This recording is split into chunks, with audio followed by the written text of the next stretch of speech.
Hello बच्चों, Vijayan education channel में आपका स्वागत है।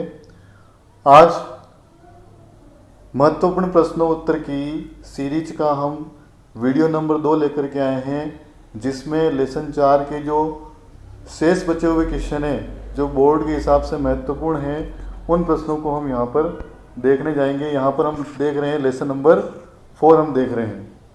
तो आप को इसमें क्या क्या महत्वपूर्ण प्रश्न हैं उनको याद रखना है।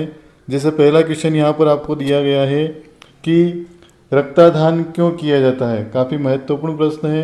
रक्तदान का अर्थ मैंने आपको समझा दिया था। जब एक बीमार व्यक्ति को कोई स्वस्थ व्यक्ति रक्तदान करता है तो उसको हम रक्तदान कहते हैं। तो रक्तदान की आवश्यकता कब पड़ती है, क्यों किया जाता है। तो रक्तदान की आवश्यकता के लिए रोगी में रक्त की कमी होने पर रक्तदान किया जाता है। पहला पॉइंट आपको ये याद रखना है। दूसरा याद रखना आपको आपको, रोगी के ऑपरेशन के दौरान, यानी कि जब रोगी कभी गंभीर बीमार हो जाता है, ऑपरेशन चल रहा है और खून की यदि कमी हो जाती है तो उस कंडीशन में रक्तदान किया जाता है।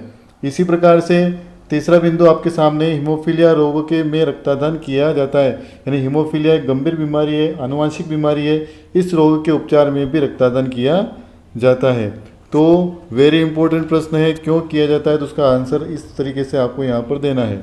इसी प्रकार से यहाँ पर जो अगला महत्वपूर्ण प्रश्न आपके सामने आता है, रक्तदान की प्रक्रिया क्या है, यानी किस प्रोसेस के द्वारा रक्तदान किया जाता है, किस प्रोसेस को अपनाना यहाँ पर पड़ता है। तो आप आराम से देखें। पहला बिंदु आपको याद रखना है, रक्तदान करने वाले व्यक्ति की मेडिकल जाँच होनी चाहिए। यानी जो व्यक्ति रक्त का दान कर रहा है तो उस दान करने वाले व्यक्ति का रक्त जांच करना पड़ेगा कि उसको कोई बीमारी तो नहीं है। दूसरा बिंदु आपको याद रखना है, दान किए गए रक्त को निर्जमीकृत थैली में इकट्ठा करना। यानी रक्तदान करने वाला व्यक्ति जब रक्तदान करता है तो हमें रक्त उस थैली में इकट्ठा करना है जहाँ पर वो रक्त लंबे समय तक खराब नहीं हो। तो ऐसी थैली को हम कहते हैं यहाँ पर निर्जमीकृत थैली कहते हैं। यानी कि इस थैली के अंदर खून जमता नहीं है, जैसा है वो उसी अवस्था में ही रहता है। इसके बाद में तीसरा बिंदु आपको दिया है यहाँ पर, रोगी व रक्तदाता में के व्यक्ति में रक्त की समूह की पहचान करना। यानी जो रक्त देने वाला व्यक्ति है और रक्त जो लेने वाला व्यक्ति है, तो दोनों के रक्त समूह की हमको ये करनी है, पहचान करनी है। और उसके बाद में चौथा बिंदु याद रखना है आपको, रोगी को डॉक्टर की निगरानी में रखना चाहिए। यानी कि आपको जो भी कार्य करना है रक्तदान वाला, वो सारा काम डॉक्टर की निगरानी में ही होगा। इसके बाद में अगला जो महत्वपूर्ण प्रश्न है आपका वो है, रक्तदान के समय रखी जाने वाली सावधानी। यानी कि रक्तदान करते समय हमें कौन कौन सी सावधानियां रखनी चाहिए। तो सबसे पहली जो सावधानी आपको बता रहा हूँ मैं, रक्तदान करने वाले व्यक्ति को कोई बीमारी ना हो, रोगी व्यक्ति व रक्तदाता व्यक्ति का रक्त समूह कैसा हो, समान हो, RH कारक भी कैसा हो, समान हो, और रक्तदान डॉक्टर की निगरानी में होना चाहिए। तो ये बिंदु जैसे अपन ने पिछले क्वेश्चन में पढ़े वैसे ही हैं, तो आप इनको अच्छे तरीके से याद रख सकते हैं। इसके बाद में आप आगे बढ़ें तो क्वेश्चन नंबर जो नेक्स्ट है आपका, रुधिर वर्ग का आनुवंशिक महत्व क्या है। आनुवंशिक महत्व का मतलब ये है कि हमें आनुवंशिक रोग वगैरह हो या कभी संतान संबंधी कोई विवाद हो, उसको हल करने के लिए क्या किया जाता है, इस रक्त समूह का उपयोग यहाँ पर किया जाता है। जैसे पहला बिंदु है रोग, हीमोफीलिया रोग के उपचार में इसका उपयोग किया जाता है, और पैतृकता संबंधी विवादों को हल करने में इसका उपयोग किया जाता है। तो ये महत्वपूर्ण है। यहाँ से भी प्रश्न आपका बन सकता है कि पैतृकता संबंधी विवादों को हल करने में कैसे यूज़ करोगे, तो बड़ा क्वेश्चन यहाँ पर बन सकता है। तो ये प्रश्न एक आपके सामने है कि एक शिशु का रुधिर वर्ग आपको यहाँ पर दे रखा है B है, जिस पर दो दंपत्ति अपना अधिकार बताते हैं। प्रथम दंपत्ति में पुरुष का रुधिर वर्ग A है और स्त्री का रुधिर वर्ग AB है। दूसरे दंपत्ति में पुरुष का रुधिर वर्ग O है तथा स्त्री का रुधिर वर्ग A है। तो बताइए शिशु किस दंपत्ति का होगा। तो अपने को क्या करना पड़ेगा, इनके जीन समूह काम में लेने पड़ेंगे, और जीन समूह काम में लेकर के यदि हम क्रॉस करवाएंगे तो इस प्रश्न का जो उत्तर है वो हमें ये प्राप्त होगा कि जो संतान है वो B ग्रुप वाले की होगी। मतलब कहने का मतलब जो दंपत्ति आपके पास जो है इसमें लिखा है कि उपरोक्त घटना में शिशु प्रथम दंपत्ति का होगा, क्योंकि प्रथम दंपत्ति के पास ही ऐसा जीन समूह है जिसमें रुधिर वर्ग B वाली संतान पैदा हो सकती है। तो ये एक महत्वपूर्ण बात है जिसको हम दूसरे वीडियो के अंदर समझेंगे कि कैसे क्रॉस किया जाता है और कैसे पता लगाया जाता है कि संतान कैसी है। अब यहाँ पर एक और महत्वपूर्ण जो चार्ट आपके सामने दिख रहा है, एबीओ समूहीकरण संबंधी कभी क्वेश्चन आ जाता है कि भाई चार्ट बनाइए तो आप इसको देख करके आराम से बना सकते हैं। रुधिर समूह आपके पास ये हैं, ए है तो एंटीजन ए होगा, एंटीबॉडी बी होगी। बी समूह है तो antigen capital B, antibody small A होगा। ए बी वाला जब समूह है तो उसमें एंटीजन दोनों प्रेजेंट होती है और एंटीबॉडी कोई भी प्रेजेंट नहीं होती है। इसी प्रकार से ओ वाले में कोई भी एंटीजन नहीं होता है और ए बी दोनों एंटीबॉडी पाई जाती है। कहने का अर्थ ये है कि ए बी वाला जो होता है वो सर्वग्राही होता है। सर्वग्राही का मतलब ये किसी से भी रक्त ले सकता है, और ओ जो होता है वो सर्वदाता होता है, यानी सभी को रक्त दे सकता है। तो ये चीज़ आपको यहाँ पर याद रखनी है।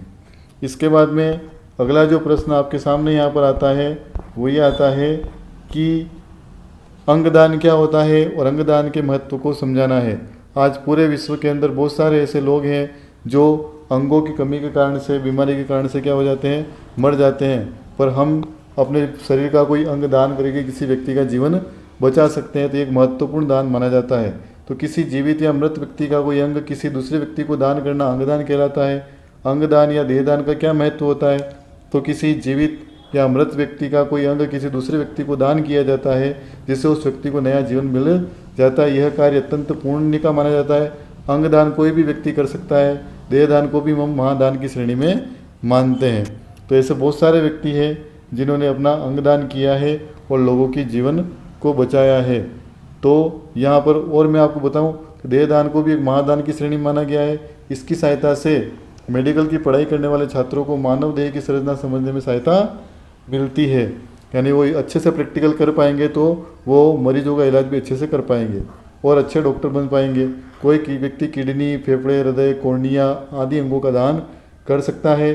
कोई व्यक्ति मृत्यु के बाद भी अपनी आंखों का दान कर सकता है, जिससे किसी अंधे व्यक्ति को जीवन प्रदान हो जाता है वो। फिर अगला प्रश्न है आपके पास कि अंगदान दिवस कब मनाया जाता है। तो आपको याद रखना है कि अंगदान दिवस जो होता है वो 13 अगस्त को मनाया जाता है।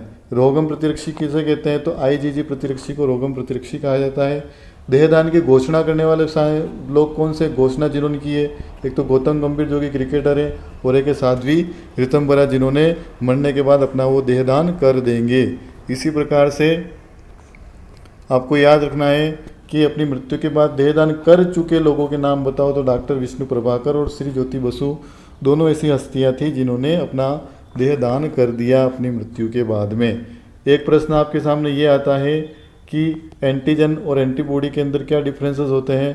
तो एंटीजन और एंटीबॉडी के अंदर क्या डिफरेंस होते हैं वो मैं आपको यहाँ पर बताने जा रहा हूँ। तो देखें आप, एंटीजन और एंटीबॉडी में क्या अंतर है? तो बहुत ही साधारण से है दोनों ही। एंटीजन वे बाहरी पदार्थ होते हैं जो प्रतिरक्षों के निर्माण को प्रेरित करते हैं। एंटीजन प्रोटीन या पॉलीसेकेराइड के बने होते हैं। ये सूक्ष्म जीवों के शरीर की सतह पर या स्वतंत्र अवस्था में हो सकते हैं। ये बाहर से प्रवेश करते हैं, ये रोग उत्पन्न करते हैं, ये अनेक प्रकार के हो सकते हैं। एंटीबॉडी क्या होते हैं? ये शरीर में निर्मित होते हैं, ये एंटीजन के विरुद्ध कार्य करते हैं। ये प्रोटीन के बने होते हैं, प्लाज्मा कोशिका की सतह पर या ऊतक द्रव में ये पाए जाते हैं, शरीर के अंदर निर्मित होते हैं और रोग उत्पन्न नहीं होने देते और रोगों से लड़ने की क्षमता प्रदान करते हैं। और इनके 5 प्रकार है जो मैंने आपको पहले बता दिए हैं। तो बेटा इस वीडियो में जो भी मैंने प्रश्न बताए हैं लेसन नंबर 4 के, वो काफ़ी महत्वपूर्ण हैं। आप इन प्रश्नों को याद करेंगे तो निश्चित तौर पर बोर्ड परीक्षाओं को आप अच्छी तरीके से कर पाएंगे। आपके मन में कोई भी डाउट यदि है तो आप बिल्कुल कमेंट्स के अंदर लिख सकते हैं। चैनल को भी सब्सक्राइब कर दीजिए। Thank you.